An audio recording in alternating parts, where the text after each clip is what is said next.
Hello and welcome back to Toledo Aquaponics. This is my day 37 update, and this is just kind of an update after the aftermath that was yesterday and moving the system around. I'm going to apologize ahead of time for that cricket. It will not shut up no matter what I do, and I cannot find it. So my water level in my sump tanks is a lot higher than normal. I'm not sure if you can see that, but it's sitting about 1.5 to 2 inches below the top of them. I was running my RO top off all throughout the night, so these sump tanks actually overflowed a little bit during the night, which is perfectly fine. I mean, I knew that was going to happen when I did that, so I wasn't too worried about it. I mean, I was going to lose a little bit of water, but at the same time I'm going to gain water. But I wanted to kind of max out the system. I wanted to get the system, the water levels and everything as high as I possibly could, so that way I knew exactly where does this system really need to be.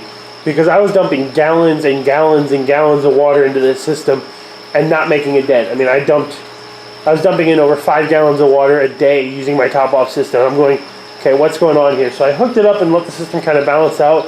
The other thing is I cracked open that valve a little bit more, seeing I kind of changed how these are oriented. They're more straight down, so that's going to increase their flow rate a little bit.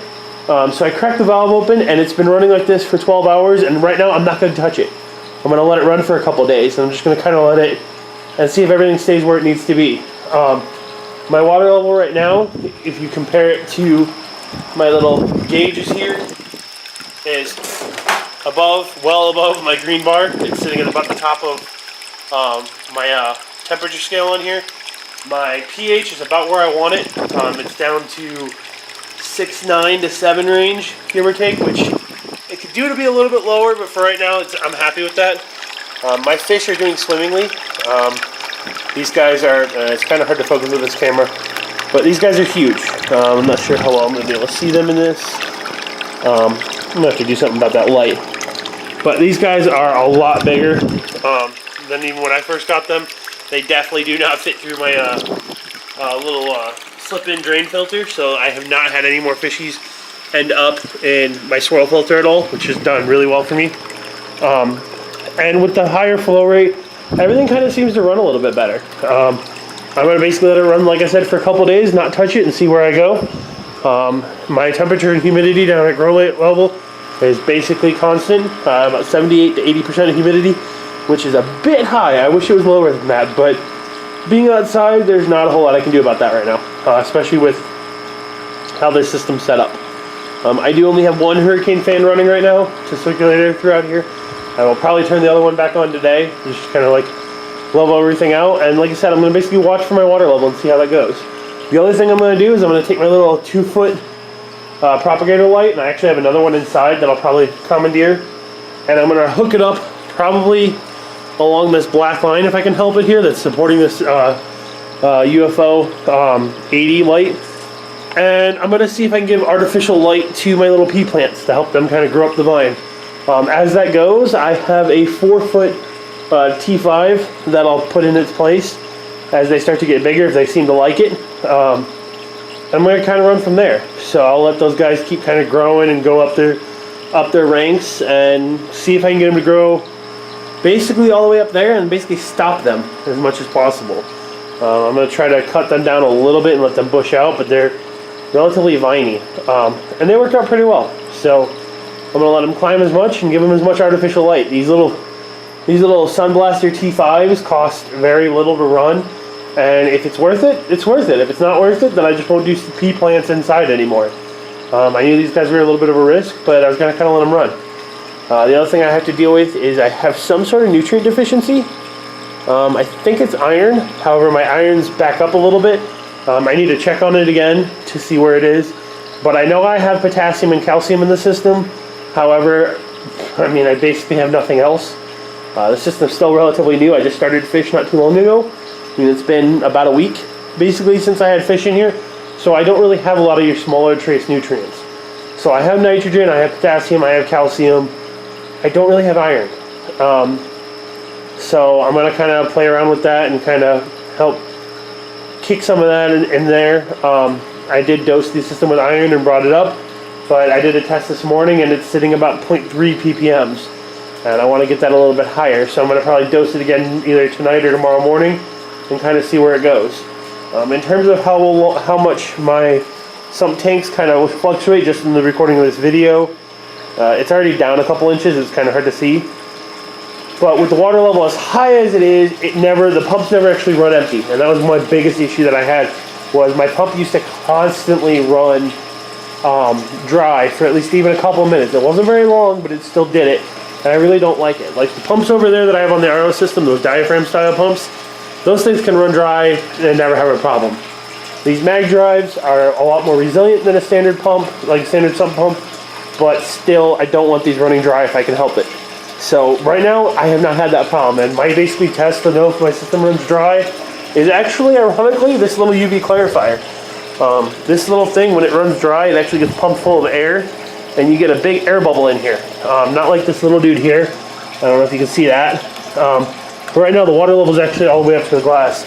When I do this, I can crack it open and hold it open for a good second or so while it actually pushes air out of this thing. Basically, you get a massive air bubble the entire length of the clarifier, and then down some. It takes a while to actually like flood back in with water.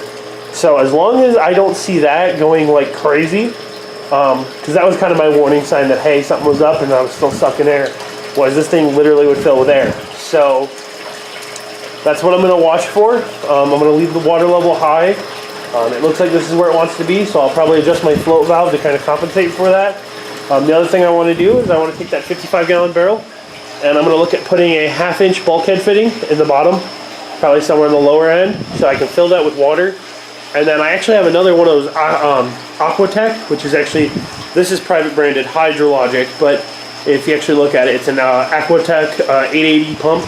I actually have another one of these, and these things right here actually have, they're actually 3/8 diameter, and then they have a little 1/4 inch like insert there, which actually goes to the 1/4 inch pipe for the RO filter.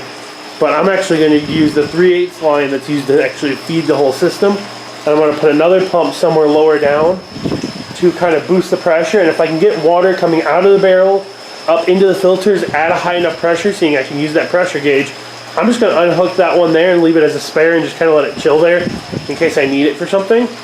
But I had another one of those after. I never did realize that the Hydrologic pumps were just Aquatech's pumps. I had another one of those laying around. If I would have done that, I never would have bought that sucker, because that sucker was way more expensive than just buying the Aquatech pump itself.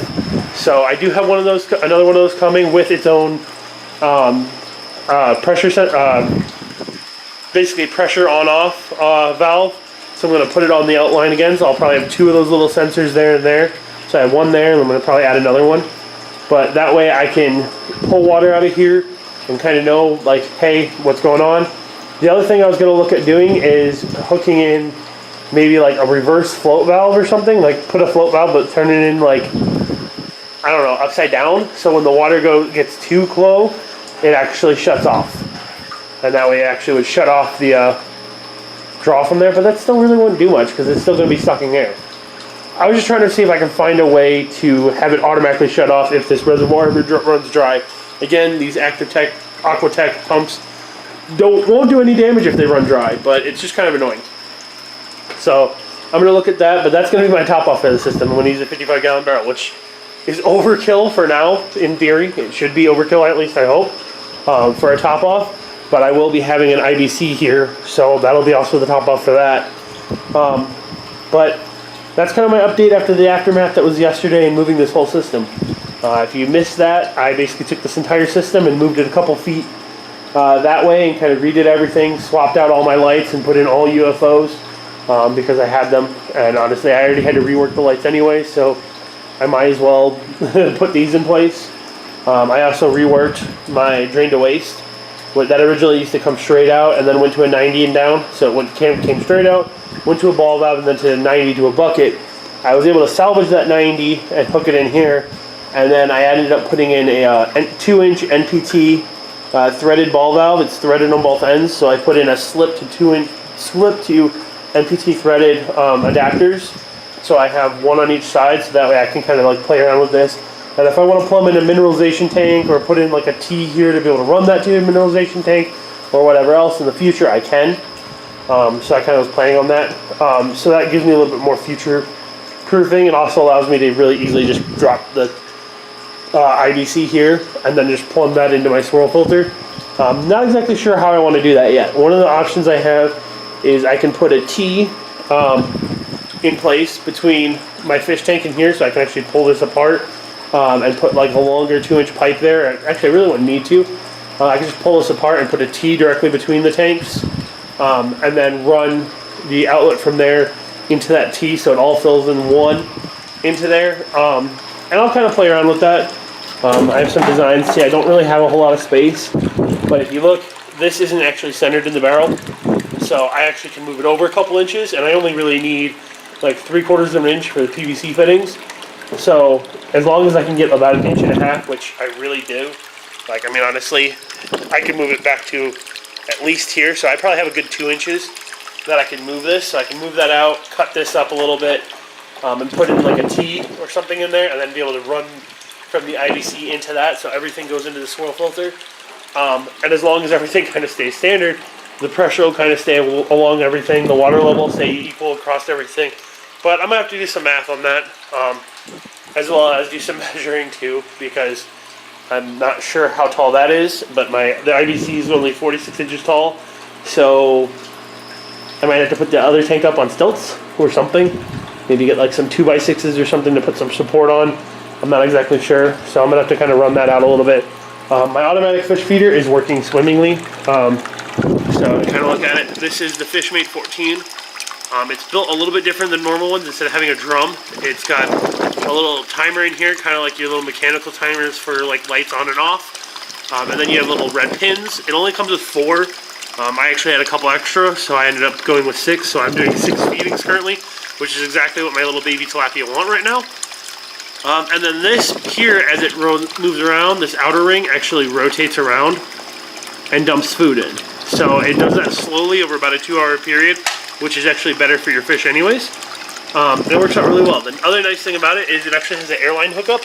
So I'm actually running this to one of my air pumps that are over there. And that actually keeps a constant pressure in here, so you never end up with moisture in here for your feed.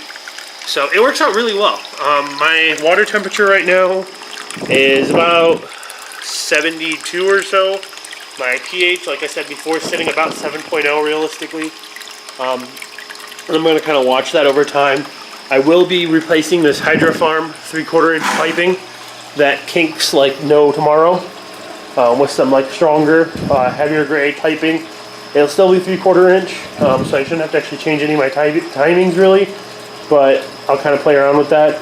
And I will be using some 90 degrees and T's to put a bypass in for my UV clarifier, so I can take that apart and work on it without actually having to shut off the entire system. Really, I mean, realistically, to take that off and clean it doesn't take that long, so it's not the end of the world. But if this were to ever go out, or something else, or something else were to go catastrophically wrong with it, I like having the bypass there in case of emergency. So I will probably plumb in a bypass for that. But as that goes, everything's working out really well. The little bok choy is kind of deciding he's going to grow. This is a little dwarf bok choy. It's only going to get a couple inches big. And everything else is coming along. This Black Simpson's lettuce is coming out really well. I'm seeing a little bit of an uptick in some of the lettuces over here. They're a little bit bigger. And then pretty much everything else is kind of taken off a little bit. The basil seems to be doing a little bit better. I picked off some of the dead leaves. I'm not sure how well you're going to be able to see that, but it looks like it's bouncing back, at least under this light. It's got a much healthier light, but I picked off some of the dead spots. It's still got one dead spot on the backside here, but unfortunately it's on like one of the bigger true leaves. But as long as that all keeps up, I should be good. These kales are very pale looking. I'm not too sure if I like that, but I'll do some research into kale and see if there's anything I can do about that. But that's my update today for day 37, kind of an aftermath of moving everything. Everything's working really well. So that's my update. Thank you.